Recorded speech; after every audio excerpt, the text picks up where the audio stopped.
Hello friends, welcome to diploma with Sonu. जैसा कि आप लोग देख ही रहे होंगे, आज हम लोग स्टार्ट करने वाले हैं पर्सनल मैनेजमेंट के बारे में कि पर्सनल मैनेजमेंट क्या होता है। ये पॉइंट है HRM, ह्यूमन रिसोर्स मैनेजमेंट, जो हम लोग का यूनिट 4 जो चैप्टर है उसका ये सबसे फर्स्ट पॉइंट है पर्सनल मैनेजमेंट। इसी के बारे में हम लोग आज इस वीडियो में स्टार्ट करेंगे और HRM जो ह्यूमन रिसोर्स मैनेजमेंट है उस लेसन को पूरा करने की इस लेक्चर में हम लोग कोशिश करेंगे। तो आइए सबसे आगे हम लोग सिलेबस को देख लेते हैं, जो यूनिट 4 ह्यूमन रिसोर्स मैनेजमेंट का क्या क्या सिलेबस है। तो आइए सबसे फर्स्टली सिलेबस को देखते हैं। तो देखिए फ्रेंड, सिलेबस में सबसे फर्स्ट यूनिट 4 में जो कि है ह्यूमन रिसोर्स मैनेजमेंट, इसका सिलेबस क्या क्या है समझ लेते हैं। देखिए, ये टोटल 24 मार्क्स का चैप्टर होगा। 24 मार्क्स नहीं फ्रेंड, अप्रॉक्स 12 मार्क्स का ये चैप्टर है ह्यूमन रिसोर्स मैनेजमेंट। देखिए यहाँ पे सबसे फर्स्ट जो पॉइंट है वो है पर्सनल मैनेजमेंट। इसमें हम लोग को पढ़ना होगा डिफिनेशन और फंक्शन के बारे में, तो इसको हम लोग स्टार्ट करने वाला ही हैं। उसके बाद स्टाफिंग के बारे में पढ़ना है, फिर पर्सनल ट्रेनिंग एंड डेवलपमेंट के बारे में पढ़ना है, फिर लीडरशिप एंड मोटिवेशन, जिसमें मास्लो थ्योरी ऑफ मोटिवेशन, ये बहुत ही इंपॉर्टेंट है, मास्लो थ्योरी ऑफ मोटिवेशन। और इसके बाद में सेफ्टी मैनेजमेंट, और फिर है इंट्रोडक्शन टू फैक्ट्री एक्ट और ESI एक्ट और वर्कमैनशिप कॉम्पनसेशन एक्ट। ये सब के बारे में हम लोग को पढ़ना होगा। तो आइए सबसे फर्स्टली समझते हैं पर्सनल मैनेजमेंट क्या होता है। तो देखते हैं पर्सनल मैनेजमेंट को। तो देखिए फ्रेंड, पर्सनल मैनेजमेंट क्या होता है समझते हैं। देखिए, पर्सनल मैनेजमेंट मतलब सिंपली अगर बोला जाए तो एक इस प्रकार का मैनेजमेंट होता है जिसमें ये मैनेजमेंट स्टाफिंग, रिक्रूटमेंट और भी मैनेजिंग, जितना भी वर्क होता है रिलेटेड टू मैनेजर्स और भी जो भी वहाँ पे वर्कर्स होंगे उनका मैनेजिंग करना, स्टाफिंग करना, रिक्रूटमेंट करना, इसी सब आता है पर्सनल मैनेजमेंट में। तो अब इसका डिफिनेशन समझते हैं। It may be defined as a set of programmes, functions and activity design to maximise both personal and organisational goal. देखिए, इसको हम लोग डिफाइन कर सकते हैं इस प्रकार की एक सेट ऑफ प्रोग्राम है, ये बहुत सारा प्रोग्राम का एक सेट होता है जिसका फंक्शन होता है कि वो मैक्सिमाइज करे, अपना एक्टिविटीज़ को डिजाइन करे both personal and organisational goals के लिए। It involves the establishment of various policies to deal with the employ and to retain them. ये देखिए, इसमें क्या होता है कि बहुत सारा पॉलिसी अपनाया जाता है और डील अपनाया जाता है एम्प्लॉय को रिटेन करने के लिए, उसको रिक्रूटमेंट करने के लिए, फिर उसको जॉब पे रखेंगे तो सैलरी, ये सब के लिए सब तय करने के लिए सब चीज़ पर्सनल मैनेजमेंट में ही आता है। It lays out the rules regarding working condition, design compensation plans and strengthens employ relationship.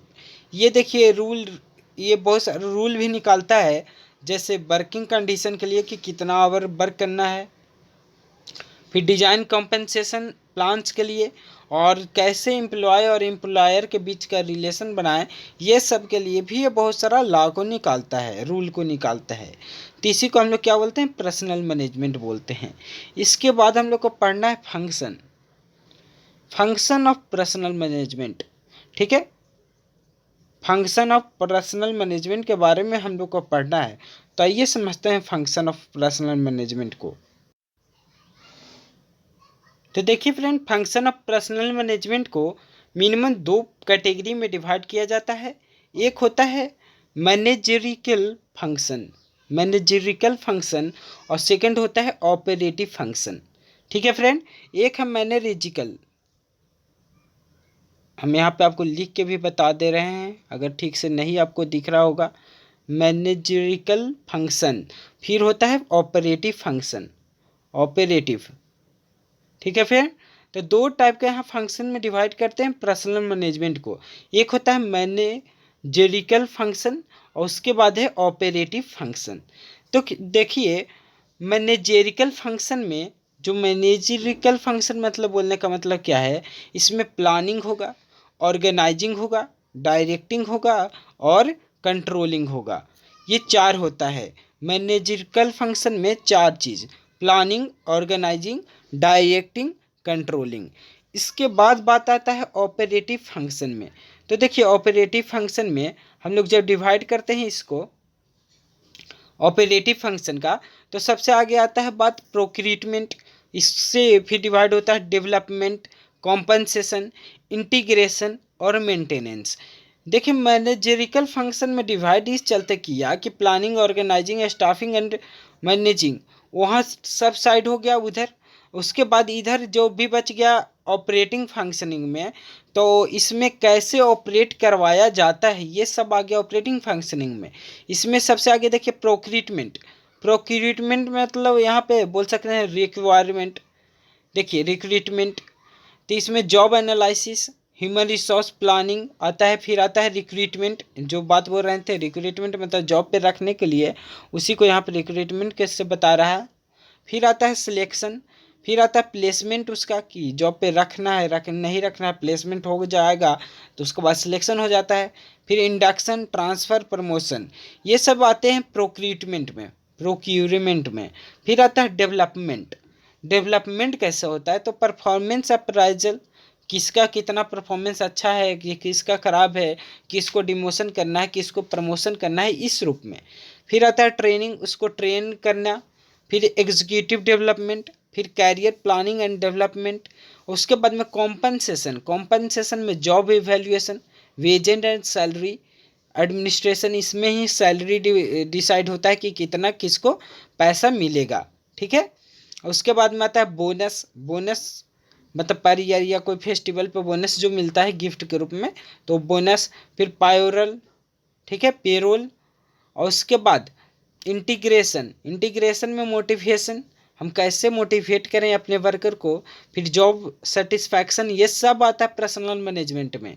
फिर आता है ग्रीवियंस रिड्रेसल, फिर collective bargaining, conflict management. Conflict management भी इनमें ही आता है। अगर कोई कॉन्फ्लिक्ट हो जाता है वर्कर और एम्प्लॉयर के बीच में, तो उसके बीच का यहाँ पे एम्प्लॉयर और वर्कर के बीच में, तभी ये कॉन्फ्लिक्ट मैनेजमेंट इंटीग्रेशन में ही आएगा। फिर पार्टिसिपेशन ऑफ एम्प्लॉय, एम्प्लॉय के किस किस चीज़ में पार्टिसिपेशन होगा, ये सभी चीज़ों के बारे में। फिर मेंटेनेंस, मेंटेनेंस मतलब कैसे, जो भी लेबर या वर्कर काम करेंगे तो उनके हेल्थ, जैसे कोई तबीयत खराब हो गया तो मैं एक जो भी, अगर आप प्राइवेट कंपनी में अगर किसी को काम कर रहे होंगे आपके फैमिली मेम्बर, तो उनसे पूछिएगा पीएफ कटता है, मेडिकल के लिए भी कटता है वहाँ पे, और पीएफ भी कटता है, प्रोविडेंट फंड। तो प्रोविडेंट फंड आप ले सकते हैं, उसका इस्तेमाल कर सकते हैं। या मेडिकल के लिए अगर आप पैसा कटा रहे हैं, तो अगर आप बीमार पड़ते हैं तो कंपनी ही आपको पूरी खर्चा उठाएगी। तो इस प्रकार में। उसके बाद में सेफ्टी, सेफ्टी ऑफ वर्कर, फिर सोशल और सिक्योरिटी, फिर welfare schemes, human resource record, human resource research. तो ये सभी चीज़ आ गया है बात कि किस किस प्रकार यहाँ पे फंक्शन होते हैं फंक्शन ऑफ पर्सनल मैनेजमेंट का। तो फंक्शन ऑफ पर्सनल मैनेजमेंट का आप मैनेजेरिकल फंक्शन में प्लानिंग, ऑर्गेनाइजिंग, डायरेक्टिंग, कंट्रोलिंग, और उसके बाद में ऑपरेटिंग फंक्शन में प्रोक्यूरमेंट, डेवलपमेंट, कॉम्पनसेशन, इंटीग्रेशन और मेंटेनेंस। तो यही सब था बात फ्रेंड पर्सनल मैनेजमेंट का। इसके बाद हम लोग नेक्स्ट पॉइंट की तरफ चलते हैं।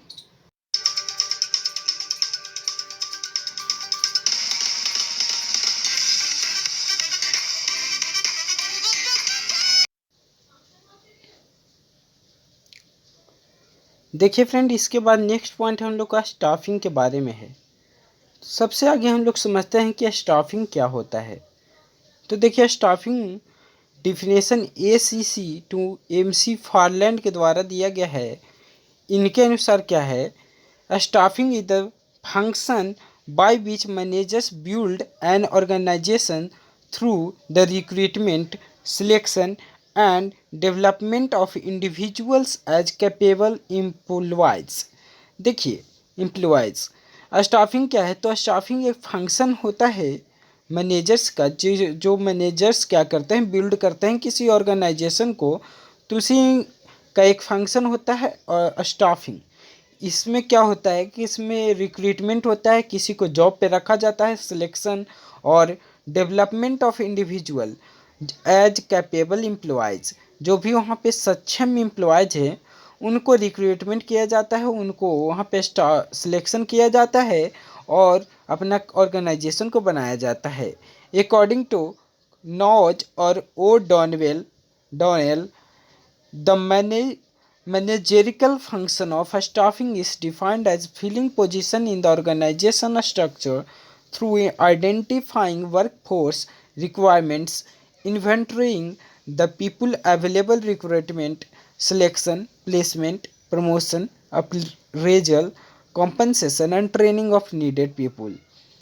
देखिए अकॉर्डिंग टू नॉज और ओ डॉनवेल के अनुसार है स्टाफिंग को कैसे डिफाइन किया गया। तो स्टाफिंग को डिफाइन किया गया है द मैनेजेरिकल फंक्शन, किसी managerial function of a staffing is defined as filling position in the organisation, किसी ऑर्गेनाइजेशन में जो भी पोजीशन खाली हो उसको फिल करना through identifying work force requirement, किस प्रकार के लिए आपको वर्क की ज़रूरत है उसके अनुसार आप कैपेबल एम्प्लॉय को चुनिए, रिक्रूट कीजिए, सिलेक्शन कीजिए और उसको प्रमोशन कीजिए या प्लेसमेंट करिए अपने ऑर्गेनाइजेशन में और उस सीट को वहाँ पे फिल कीजिए। तो इसी को हम लोग क्या बोलते हैं, स्टाफिंग बोलते हैं। अब इसके बाद स्टाफिंग में हम लोग का नेक्स्ट पॉइंट पढ़ना होता है वो है इम्पोर्टेंस ऑफ स्टाफिंग। तो देखिए इम्पोर्टेंस ऑफ स्टाफिंग क्या क्या होता है समझते हैं। देखिए importance of staffing helps in discovering and obtaining competent personnel for various jobs। ये हेल्प करता है कॉम्पिटेंट चुनने में कि कोई भी पर्सनल जॉब पे कौन सबसे अच्छा रहेगा। Makes for higher performance by putting right person on the right job.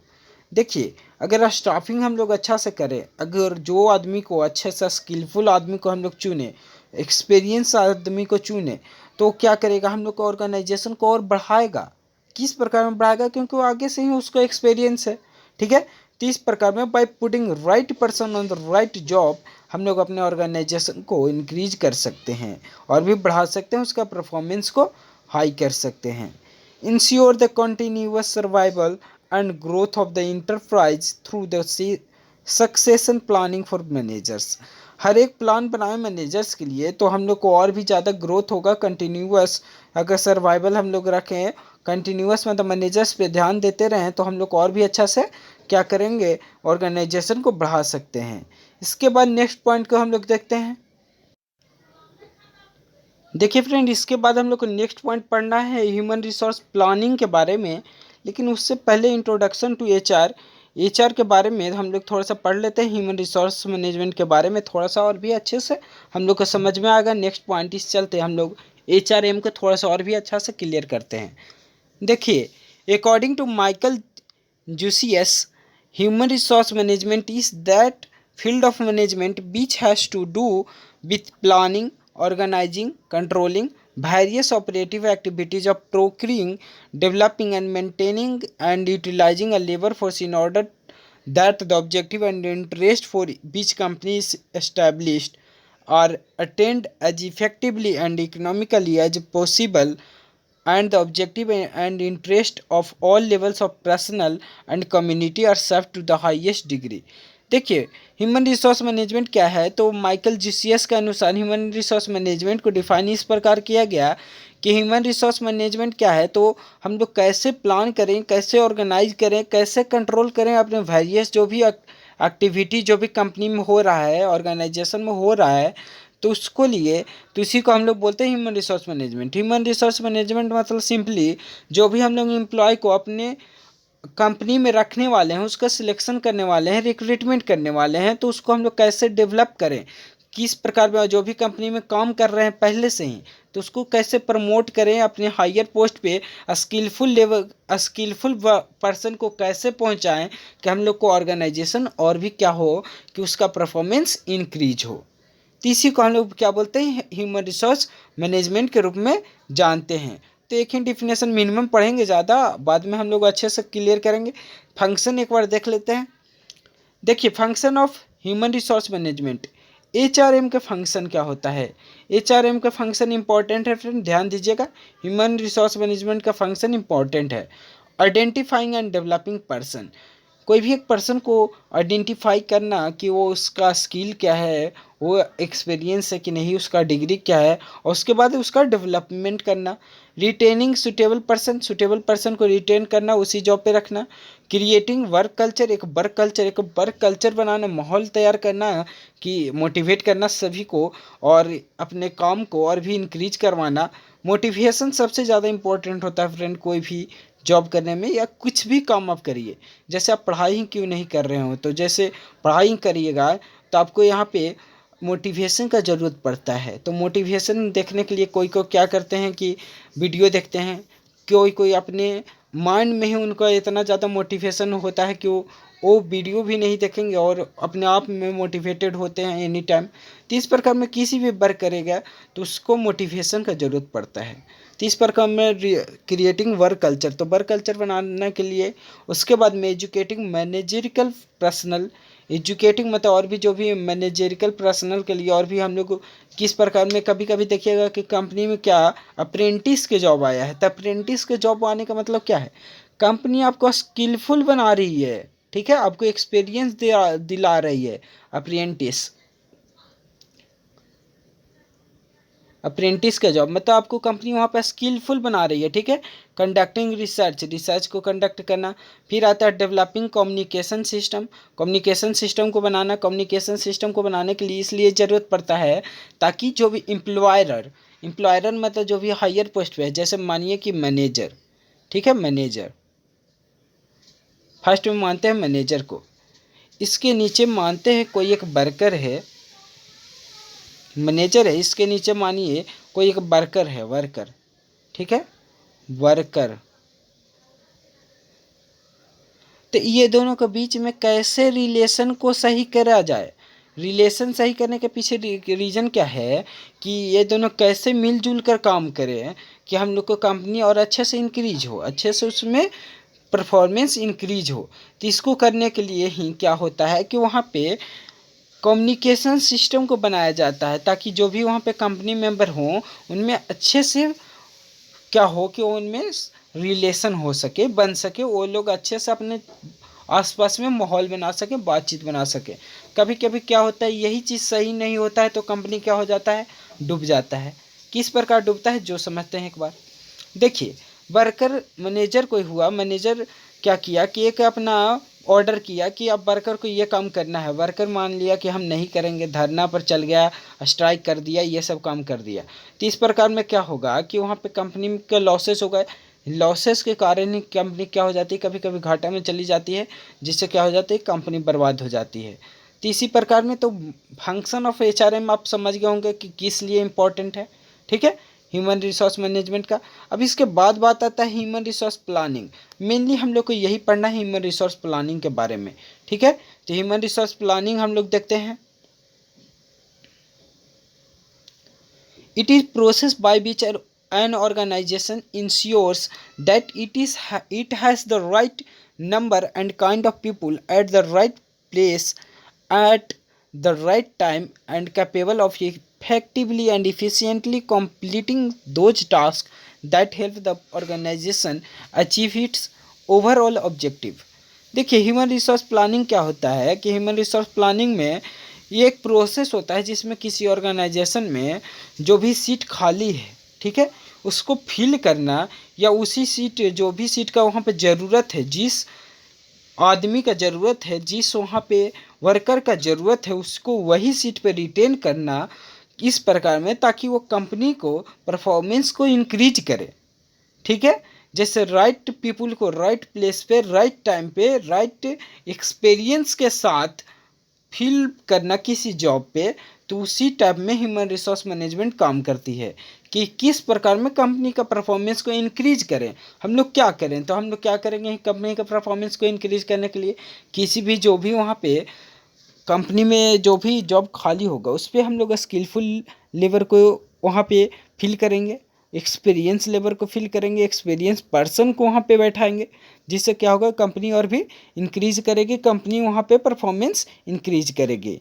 उसके बाद बात आता है importance of human resource management. Human resource management का इंपॉर्टेंस क्या है, तो इम्पोर्टेंस अब देख लेते हैं। Each organisation needs personal with necessary qualification, skills, knowledge and experience and aptitude. देखिए हम लोग शुरू से ही हम बात कर रहे हैं, हर बार बोल रहे हैं स्किल्स। स्किल मतलब क्या, कि किसी भी काम करने के लिए सब आदमी के पास में अलग अलग स्किल होता है।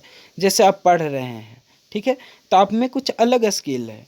जैसे कोई सिविल इंजीनियरिंग की पढ़ाई हम लोग कर रहे हैं, तो सिविल इंजीनियरिंग की पढ़ाई जैसे करिएगा आप, तो आपको सिविल इंजीनियरिंग के फील्ड में स्किल आएगा, आपको नॉलेज आएगा, आपको एक्सपीरियंस आएगा। तो इस स्टेप में स्किल, नॉलेज, एक्सपीरियंस और एप्टीट्यूड को और किसी ऑर्गेनाइजेशन में यूज करने के लिए और भी क्वालिफिकेशन को यूज करने के लिए यही ह्यूमन रिसोर्स प्लानिंग में बताया जाता है। It is needed for replacement of personal. It helps to meet man power shortage due to labour turnover. अगर लेबर टर्नओवर से मैन पावर शॉर्टेज हो रहा है तो ये मैन पावर को इंक्रीज करने में हेल्प करता है। It helps to cater future personal needs. जो भी फ्यूचर पर्सनल नीड है उसको पूरा करने में हेल्प करता है। It helps to provide workforce according to the changing environment. जो भी चेंजिंग इन्वायरमेंट, जैसे कि अगर कंपनी में लॉसेस हो रहा है तो उसको हम लोग वर्क मैन पावर का अगर अच्छे से इस्तेमाल करें तो हम लोग को पूरा हो जाएगा और भी अच्छे से वर्क वहाँ पे स्टार्ट हो जाएगा। इसके बाद नेक्स्ट पॉइंट हम लोग देखते हैं। देखिए इसके बाद steps in HRP human resource planning में क्या क्या स्टेप्स अपनाया जाता है इसके बारे में है। ठीक है, HRP analysis of current man power. Current man power क्या है कंपनी का, कंपनी में कितना स्किलफुल लेबर है, कितने के पास में कोई एक डिग्री, हायर डिग्री। उसके बाद इसी सब को हम लोग करेंट मैन पावर को जांच करना। स्टेप्स क्या है ह्यूमन रिसोर्स प्लानिंग का, इसी में फर्स्ट पॉइंट है analysis of current man power. उसके बाद में आता है फ्यूचर रिक्वायरमेंट ऑफ वर्कर। जो भी फ्यूचर में रिक्वायरमेंट होगा वर्कर को, उसको जानना और उसको पूरा करने की कोशिश करना। फिर चेंज ऑफ इन वर्कफोर्स, जो भी वर्कफोर्स में चेंजिंग करना। फ्यूचर लेबर अवेलेबिलिटी, जो भी फ्यूचर में लेबर का अवेलेबिलिटी होगा उसको वहाँ पे फिल करना। Future man power utilisation, future में कितना मैन पावर की जरूरत पड़ेगा उसका यूटिलाइजेशन करना। फिर कॉस्ट बेनिफिट रेशियो या एनालिसिस, जो भी वहाँ पे बाद में हम लोग को कितना बेनिफिट आएगा, ये सभी को चीज़ों को जानने के लिए तो यही सब आता है बात ह्यूमन रिसोर्स प्लानिंग में। इसके बाद हम लोग को बात करना है रिक्रूटमेंट पे। रिक्रूटमेंट क्या होता है, उसमें क्या क्या प्रोसेस है, सभी चीज़ों के बारे में जानते हैं। तो आइए समझते हैं। देखिए फ्रेंड, इसके बाद नेक्स्ट पॉइंट हम लोग को पढ़ना होता है, वो होता है रिक्रूटमेंट प्रोसीजर। जो भी रिक्रूटमेंट होता है कंपनी में उसका प्रोसीजर क्या है। तो देखिए प्रोसीजर में बहुत सारा पॉइंट है, सब आपको अलग अलग पॉइंट बताएंगे, लेकिन हम कुछ मिनिमम पॉइंट से आपको समझाने के लिए यहाँ पे से बता रहे हैं। देखिए सबसे फर्स्टली अगर किसी भी चीज़ में रिक्रूटमेंट होता है तो उसमें प्लानिंग होता है, ऑर्गेनाइजिंग होता है, तब होता है स्टाफिंग। तब प्लानिंग मतलब क्या, सबसे आगे नोटिस आएगा, रिक्रूटमेंट नोटिस फ्रॉम डिपार्टमेंट। कोई भी डिपार्टमेंट होगा, कोई भी जैसे जॉब आता है, तो जैसे इंडियन नेवी के जॉब आया तो सबसे आगे आपको क्या आएगा, आपको आएगा एक नोटिस कि आपको इतना मेंबर के जॉब खाली है, इतना एलिजिबिलिटी है, ये सब चीज़ आपको पॉइंट बताया जाएगा। उसके बाद में ये नोटिस से आप अप्लाई करिएगा तो आपका जाएगा HR एडमिन, HR के पास में, ह्यूमन रिसोर्स के पास में, या कोई एक एडमिन के पास में। जैसे कोई भी जॉब हम लोग कर रहेंगे तो उसके एक एडमिन के पास में आपको वहाँ से एप्लीकेशन जाएगा। इसके बाद में जैसे आप इंटरनल सोर्सिंग की मदद से आप चाहे एप्लीकेशन भेज सकते हैं या एक्सटर्नल सोर्सिंग की मदद से। ठीक है, तो CV रिसीव होगा। CV मतलब क्या, जो भी आप एप्लीकेशन भेजेंगे तो उनमें आपका सभी डाटा वहाँ पर रिसीव होगा। यहाँ पे हेड डिपार्टमेंट या CV रिसीविंग होगा। फिर आएगा प्री सिलेक्शन, इसमें प्री सिलेक्शन होगा। जैसे CV के अनुसार कि अगर मार्कशीट में अगर मार्क्स के अनुसार सिलेक्शन हो रहा है तो मार्क्स के अनुसार प्री सिलेक्शन छाटेगा आगे। उसके बाद में उसको एक टेस्ट होगा। टेस्ट में जब आप क्वालिफाई कीजिएगा तो एक पर्सनल इंटरव्यू होगा। इस इंटरव्यू के बाद में अगर आप सिलेक्ट होते हैं तो अब आपको जॉब यहाँ पे मिलेगा, और जॉब मिलेगा 2 से 3 वीक के बाद। ठीक है, तो ये पूरा वर्क कितना से कितना डेज का होता है, तो 2 to 3 वीक्स का होता है। ये तो बात हुआ रिक्वायरमेंट प्रोसीजर के बारे में। अब आते हैं कुछ कुछ समथिंग पॉइंट, जो भी इंपॉर्टेंट पॉइंट है उसके बारे में आइए समझते हैं। अब देखिए जो भी जॉब जैसे आएगा तो जॉब का स्ट्रैटेजिक आएगा कि कैसे किसको किसको किस प्रकार में पता चलेगा। जैसे अगर आपको कोई जॉब के बारे में पता चला तो आपको एक्सटर्नल सोर्स या इंटरनल सोर्स जैसे न्यूज़पेपर के मदद से आपको पता चला, एडवर्टाइजमेंट इन न्यूज़पेपर, इंटरनेट एम्प्लॉयमेंट साइट जैसे सरकारी रिजल्ट.com ये सब साइट के अनुसार, या प्राइवेट पब्लिक और टेम्पोररी एम्प्लॉयमेंट एजेंसीज या एग्जीक्यूटिव रिक्रूटर्स यूनियंस की मदद से पता चला। कंपनी में बहुत सारे यूनियन होते हैं, उनसे भी आपको पता चल सकता है। फिर एम्प्लॉय रेफरल मतलब क्या होता है कि कोई किसी जॉब में रेफरल आता है। जैसे अगर आप अच्छे पोस्ट पे हैं तो आपको रेफरल करेंगे। अगर आप किसी आदमी को रेफ़र करते हैं कि इनको आप जॉब दे दीजिए, इन पे हमको पूरा भरोसा है, तो इस प्रकार में एम्प्लॉय रेफरल। फिर इंटर्नशिप प्रोग्राम मतलब अप्रेंटिसशिप के बात में बात किए थे। अप्रेंटिसशिप उसमें क्या होता है कि आगे ही आपको बताएगा, कम कॉस्ट पे आपको रखेगा, कम पैसा पे रखेगा, आपको स्किलफुल बनाएगा, उसके बाद में आपको जॉब पे रख लेगा अगर आप उसके एग्ज़ाम में क्लियर करते हैं तो। इस प्रकार में आता है रिक्रूटमेंट स्ट्रैटेजिक, किस प्रकार में रिक्रूटमेंट किया जाता है। गुड क्वालिटी ऑफ सुपरवाइजर, इसके बाद एक पॉइंट है। गुड क्वालिटी ऑफ सुपरवाइजर में सबसे फर्स्ट लीडरशिप स्किल होना चाहिए, फिर अंडरस्टैंडिंग ऑफ सबऑर्डिनेट होना चाहिए, गुड इंटरपर्सनल स्किल होना चाहिए, एक्सपर्टिज्म इन हिज और हर जॉब, एक्सपर्टिज्म मतलब एक्सपीरियंस अच्छा होना चाहिए, good knowledge of engineering if a supervisor is an engineer, अगर सुपरवाइजर एक इंजीनियर है तो इंजीनियरिंग में आपको अच्छा नॉलेज होना चाहिए, डाइजेस्टर मैनेजमेंट स्किल्स होना चाहिए, management skills to get work done, ऐसा मैनेजमेंट स्किल होना चाहिए ताकि वो वर्क डन करा सके, आप पूरा वर्क को काम को भी करा सकें। Should follow in and enforce working standard, वो फॉलो करे या इन्फोर्स करे वर्किंग स्टैंडर्ड को। फिर टाइम मैनेजमेंट आपको होना चाहिए, टाइम मैनेजमेंट स्किल। फिर good understanding and whole process of manufacturing और प्रोडक्शन, तो गुड अंडरस्टैंडिंग होना चाहिए होल प्रोसेस के लिए, मैन्युफैक्चरिंग से लेकर प्रोडक्शन के भी तक आपको अच्छा अंडरस्टैंडिंग होना चाहिए। तो ये होता है गुड क्वालिटी ऑफ सुपरवाइजर।